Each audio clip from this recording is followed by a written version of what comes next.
हम बात करेंगे कैपिटल बजटिंग टेक्निक के बारे में, जो कि फाइनेंशियल मैनेजमेंट का बहुत ही इंपॉर्टेंट सा टॉपिक है। ज्यादातर फाइनेंशियल मैनेजर्स या फाइनेंशियल एक्सपर्ट्स किसी भी प्रोजेक्ट में इन्वेस्टमेंट करने से पहले वो यह जानना चाहते हैं कि व्हाट आर द प्रिकॉशंस उन्हें लेनी चाहिए, जिससे उनका प्रोजेक्ट में इन्वेस्टमेंट सही हो या गलत हो पहले ही पता लग जाए, जिसको हम इन्वेस्टमेंट इवैल्यूएशन क्राइटेरिया या कैपिटल बस्टिंग टेक्निक कहते हैं। जब हम कैपिटल बस्टिंग की बात करेंगे तो हम कैपिटल बस्टिंग को दो पार्ट में डिवाइड करते हैं। एक है डिस्काउंटिंग टेक्निक और दूसरा है non discounting technique. Discounting technique को समझाने से पहले थोड़ा सा मैं आपको यह समझाना चाहूंगा डिस्काउंटिंग का मतलब क्या होता है। डिस्काउंटिंग का मतलब हम कुछ इस तरह से समझेंगे, जब हम पैसा बैंक में रखते हैं और उसकी फ्यूचर वैल्यू जानना चाहते हैं तो इस टेक्निक को कंपाउंडिंग कहा जाता है। लेकिन जब हम फ्यूचर वैल्यू से उसका प्रेजेंट वैल्यू जानना चाहते हैं तो उसको हम क्या कहते हैं, डिस्काउंटिंग कहते हैं।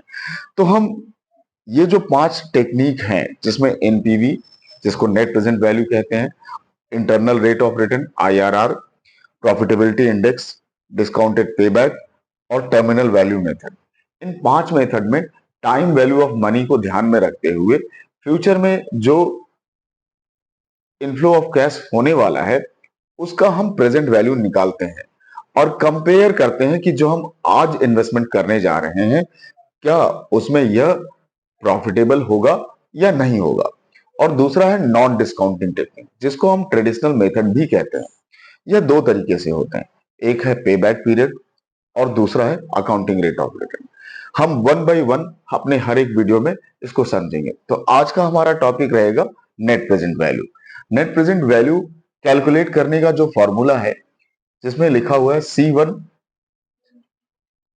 डिवाइडेड बाय 1 प्लस आर और उसका पावर रूट पावर 1 लिखा हुआ है, जिसका मतलब यह होता है कि कितने फर्स्ट ईयर में वो क्या आपको अमाउंट रिसीव होने जा रहा और जिस रेट ऑफ रिटर्न से रिसीव होने जा रहा उसी को आप उसकी पावर आप लगा देते हैं कितने ईयर्स के साथ है। इसी तरह पहले ईयर, दूसरे ईयर, तीसरे ईयर। और C0 का मतलब होता है प्रेजेंट इन्वेस्टमेंट, ये यहाँ पर लिखे हुए हैं। C1 is a cash inflow of different year 1 2 3 और C0 प्रेजेंट इन्वेस्टमेंट और R minimum required rate of return, जिसको हम कॉस्ट ऑफ कैपिटल भी कह सकते हैं। अब हम इसको एक क्वेश्चन के तरीके से समझेंगे। A firm can invest 10,000 in a project with a life of 3 years. The project cash inflow are first year 4,000, second year 5,000, third year 4,000. The cost of capital is a 10% per annum. Should investment be made or not? अब यह एक question आता है, तो आइए इसको solve करके हम समझते हैं। जब हम नेट प्रेजेंट वैल्यू के फॉर्मूले पे इसी क्वेश्चन को हम रखते हैं तो पहले ईयर 4,000 आया, 1 प्लस 10% उसकी पावर जो नंबर ऑफ ईयर है। इसी तरह दूसरे ईयर 5,000, 1 प्लस 10 और दूसरे ईयर उसकी पावर 2 है। 4,000, 1 प्लस 10% उसकी पावर 3 है। और यहाँ पर प्रेजेंट इन्वेस्टमेंट 10,000। कंपनी ने 10,000 लगाए हैं और उसकी फ्यूचर इनफ्लो आ रहे हैं 4,000, 5,000, 4,000। और जो उनका minimum required rate of return और कॉस्ट ऑफ कैपिटल से डिस्काउंट करने पर जो वैल्यू आई, प्रेजेंट वैल्यू आई, वो 3,636, 4,130 और 3,004। जब इन तीनों को ऐड करके 10,000 को माइनस किया गया तो वैल्यू आई 770।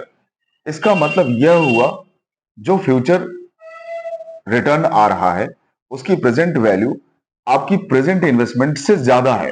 इसका मतलब यह प्रोजेक्ट एक्सेप्ट किया जा सकता है। तो नेट प्रेजेंट वैल्यू क्या करता है, टाइम वैल्यू और मनी को ध्यान में रखते हुए यह बताता है कि किसी भी फ्यूचर अर्निंग का प्रोजेक्ट जो है उसकी प्रेजेंट वैल्यू अगर आज आप जो इन्वेस्ट कर रहे हैं उसके प्रेजेंट वैल्यू से ज्यादा है तो प्रोजेक्ट एक्सेप्ट किया जाता है, अन्यथा नहीं। दूसरे इंटरनल रेट ऑफ रिटर्न के बारे में हम दूसरे वीडियो में बात करेंगे। तब तक thank you for watching this my video.